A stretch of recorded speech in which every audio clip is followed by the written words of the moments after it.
العربي بسبب ان احنا مدمنين جبنه بيضاء. احنا اتكلمنا عملنا حلقه قبل كده عن الجبن، بس النهارده عايزين نتكلم عن موضوع الجبنه البيضاء.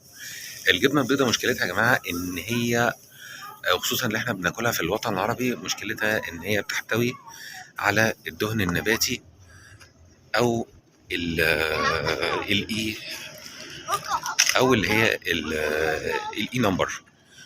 طب ايه بقى مشكله الاي نمبر وايه مشكله الدهن النباتي؟ المشكله ان دي بتعمل لكم يعني حاجات انتوا في غنى عنها. يعني في حاجات كده ايه، يعني مثلا زي ما بقول كده دايما، لو الجبن دي هتكون ببلاش ما تشتروهاش، لو بتتعرض عليك ببلاش ما تاخدهاش. الجبن دي مع الوقت بتعمل انسداد في الشرايين، بتعمل عدم تركيز، بتعمل مشاكل في القولون، مشاكل في الجهاز العصبي، وبعد كده ممكن تؤدي لأورام سرطانية، وممكن بعد كده تؤدي إلى الوفاة لا قدر الله. طب ايه المشكلة؟ على فكرة الكرة دي انا لقيتها على فكرة طب ايه المشكلة بقى؟ المشكلة بقى في الحتة دي ان احنا كشعوب عربية بقى عندنا هوس بالجبنة البيضاء. طب نعمل ايه؟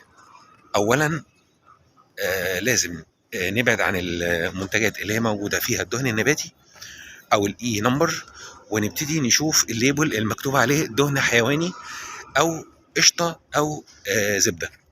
دي معلش لو هدفع فيها اغلى شوية، لكن المشكلة مع يعني ادفع جنيه زيادة احسن ما ادفع 1000 جنيه على علاجات. فنصيحة يا جماعة بعد اذنكم، بلاش الاي نمبر، بلاش نباتية الدهن. انا عارف انها بتبقى ارخص، وعارف ان دي بسبب الظروف الاقتصادية اللي احنا بنمر بيها، لكن صحتنا اولى. واشوفكم دايما على خير. مع السلامة.